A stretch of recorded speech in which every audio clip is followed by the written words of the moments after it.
Hello students, very good morning. आज हम study करेंगे लाइकन्स एंड माइकोराइजा के बारे में। किंगडम फंगाई के बारे में हम पहले ही डिस्कस कर चुके हैं। तो सबसे पहले देखो लाइकन्स क्या होते हैं। तो जैसा कि हमने पहले भी कहा है कि लाइकन्स क्या है, यहाँ पे सिम्बायोटिक एसोसिएशन होती है किस किस के बीच में, एल्गी और फंगाई के बीच में। एल्गी और फंगाई में सिम्बायोटिक एसोसिएशन होती है, that means mutually beneficial association होती है। और बेटा एल्गी और फंगाई इतना क्लोजली एसोसिएटेड होते हैं कि इनको हम सेपरेट नहीं कर सकते हैं। ठीक है, तो इसका मतलब क्या है, लाइकन के अंदर दो पार्टनर है। एक तो पार्टनर है एल्गल पार्टनर, जिसके लिए हम वर्ड यूज करते हैं फाइकोबायोन्ट। क्या वर्ड यूज करते हैं, फाइको। फाइका वर्ड किसके लिए होता है, एल्गल पार्टनर के लिए। और माइकोबायोन्ट वर्ड होता है किसके लिए, फंगल पार्टनर के लिए। तो आप ये चीज ध्यान रखना, फाइकोबायोन्ट्स क्या होते हैं बेटा, algal partner of the lichen, उनको हम कहते हैं फाइकोबायोन्ट्स। और फंगल पार्टनर के लिए हम वर्ड यूज करते हैं माइकोबायोन्ट्स। फंगल पार्टनर के लिए क्या वर्ड यूज करेंगे, माइकोबायोन्ट्स। ठीक है, अब दोनों पार्टनर का फंक्शन क्या है आपको पता है। एल्गी कैसे होता है, ऑटोट्रॉफिक होता है। तो दैट मीन्स इनका फंक्शन क्या होता है लाइकन के अंदर, कि ये फूड प्रिपेयर करेंगे। क्या प्रिपेयर करेंगे, फूड। और उस फूड को किसको प्रोवाइड करेंगे, फंगाई को। ठीक है, तो एल्गी से फंगाई को क्या बेनिफिट मिला कि फंगाई को रेडीमेड फूड मिल जाता है। क्यों, क्योंकि फंगाई कैसे होते हैं, हेट्रोट्रॉफिक। तो ये खुद से अपना फूड सिंथेसाइज नहीं कर सकते, तो फूड के लिए ये किसके ऊपर डिपेंड रहते हैं, एल्गी के ऊपर। अब बदले में फंगाई एल्गी को क्या बेनिफिट देता है, तो क्या बेनिफिट देता है, it provide shelter. Shelter provide करता है एल्गी को। क्यों, क्योंकि हमने पढ़ा फंगाई की बॉडी जो होती है उसके अंदर हाइफे होते हैं, लॉन्ग थ्रेड लाइक स्ट्रक्चर होती है। तो इनके ऊपर एल्गी को क्या मिल जाता है, शेल्टर मिल जाता है। दूसरा इनका बेनिफिट क्या होता है कि they absorb minerals and water. Absorb minerals and water. और एक चीज आपको पता है, मिनरल्स क्यों, क्योंकि फंगाई जो होते हैं दे आर, मतलब इसमें एक चीज ध्यान रखना, ये मिनरल्स और एब्जॉर्प्शन, वाटर के एब्जॉर्प्शन एरिया को इंक्रीज कर देते हैं, तो एल्गी की हेल्प करते हैं। क्योंकि एल्गी को फूड सिंथेसाइज करने के लिए क्या चाहिए, वाटर एंड मिनरल्स चाहिए। तो उनको कौन प्रोवाइड करता है, फंगाई। तो ये एक ऐसी बेनिफिशियल एसोसिएशन होती है जिसमें दोनों का बेनिफिट होता है, एल्गी को भी बेनिफिट मिल रहा है, फंगाई को भी बेनिफिट मिल रहा है।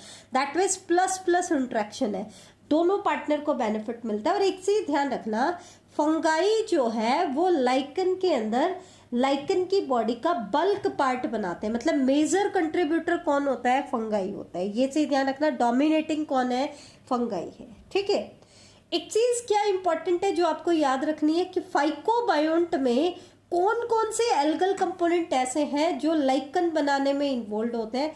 तो मोस्टली वो ग्रीन एल्गी होते हैं। मोस्टली कैसे एल्गी होते हैं, ग्रीन एल्गी, या फिर साइनोबैक्टीरिया के मेंबर्स हो सकते हैं, that means blue green algae हो सकते हैं। ठीक है, साइनोबैक्टीरिया के मेंबर होते हैं। जबकि माइकोबायोन्ट्स के अंदर आपके जो फंगल पार्टनर इन्वॉल्व होता है वो मोस्टली एस्कोमाइसिटीज का मेंबर होता है। लाइकन बनाने में जो फंगाई इन्वॉल्व होता है वो मोस्टली किसके मेंबर्स होते हैं, एस्कोमाइसिटीज। हालांकि सम टाइम बेसिडियोमाइसिटीज जो है वो भी माइकोबायोन्ट पार्टनर के तौर पर काम करते हैं, लेकिन ज्यादातर कौन काम करता है, एस्कोमाइसिटीज के मेंबर। ठीक है, तो ये चीज आप ध्यान रखना, एल्गी में ग्रीन एल्गी मेनली, ठीक है, और फंगाई में एस्कोमाइसिटीज। एक चीज और ध्यान रखना, लाइकन्स की एक एबिलिटी होती है कि दे ग्रो स्लोली, वो बहुत स्लोली ग्रो करते हैं, पेरिनियल होते हैं, कई सालों पुराने होते हैं। ठीक है, लाइफ स्पैन बहुत बड़ा होता है। तो एक तो ये पॉइंट इनके बारे में इंपॉर्टेंट है। एक चीज ध्यान रखना, लाइकन को उसकी शेप के बेसिस पर हम अलग अलग कैटेगरी में कैटेगराइज करते हैं, जैसे कि क्रस्टोस, फोलियोस, एंड फ्रूटिकोज। ये इनके शेप के बेसिस पर हम इनको कैटेगराइज कर रहे हैं। क्रस्टोज मतलब क्रस्ट लाइक। अब क्रस्ट लाइक लाइकन्स कौन से होते हैं, इसका एग्जाम्पल है ग्राफिस, ये एग्जाम्पल आप ध्यान रखना। फोलियोज का मतलब होता है लीफ लाइक, लीफ की तरह की इनकी शेप आ जाए, इसके एग्जाम्पल है पारमेलिया। ठीक है, फ्रूटिकोज का मतलब है ब्रांच्ड लाइक ए बुश, झाड़ी की तरह ब्रांच्ड हो जाता है। तो ऐसी स्ट्रक्चर हमें देखने को मिलती है असनिया में। तो ये हमने शेप के बेसिस पर लाइकन्स को कैटेगराइज कर दिया। अब आता है सबसे लास्ट पार्ट, इसकी इंपॉर्टेंस।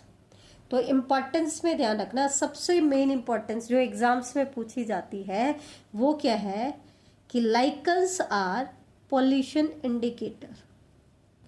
लाइकन क्या है, पॉल्यूशन के इंडिकेटर है। क्यों है पॉल्यूशन के इंडिकेटर, क्योंकि जहां पॉल्यूशन होता है वह लाइकन्स ग्रो नहीं कर सकते। खास करके कौन सा पॉल्यूशन, ये भी पूछ लेते हैं, सल्फर डाइऑक्साइड। ये चीज इंपॉर्टेंट है, बहुत बार एग्जाम्स में आती है कि पॉल्यूशन इंडिकेटर का काम कौन करता है, लाइकन्स करते हैं।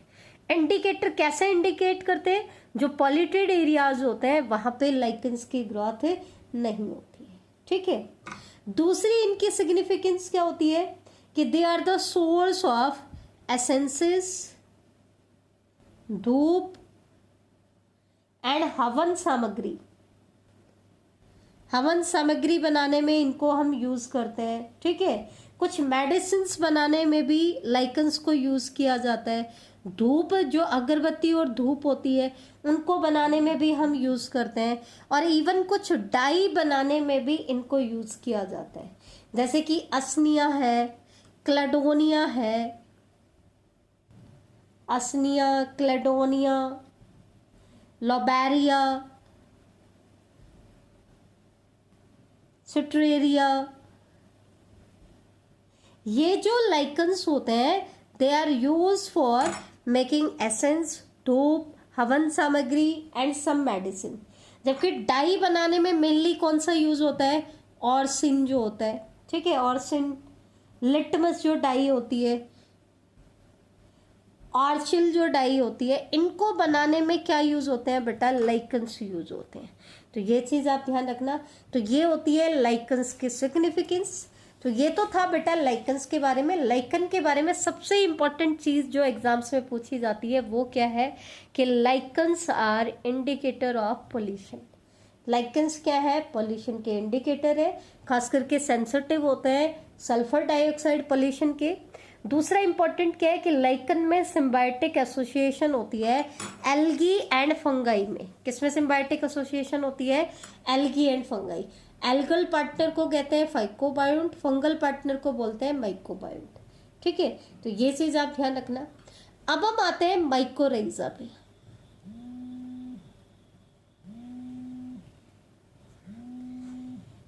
माइकोराइजा जो है, माइकोराइजा को अगर हम डिस्कस करें तो माइकोराइजा के अंदर भी आपकी सिम्बायोटिक एसोसिएशन होती है। यहाँ जो सिम्बायोटिक एसोसिएशन होती है वो होती है बेटा roots of higher plant, roots of higher plants and fungus के बीच में। ठीक है, लाइकन में सिम्बायोटिक एसोसिएशन थी एल्गी और फंगाई के बीच में, यहाँ है रूट्स ऑफ हायर प्लांट्स और फंगाई के बीच में। अब माइकोराइजा को हम दो कैटेगरी में डिवाइड करते हैं। कौन कौन सी कैटेगरी है, एक्टोमाइकोराइजा, ये कॉमनली पूछा जाता है, एंड एंडोमाइकोराइजा।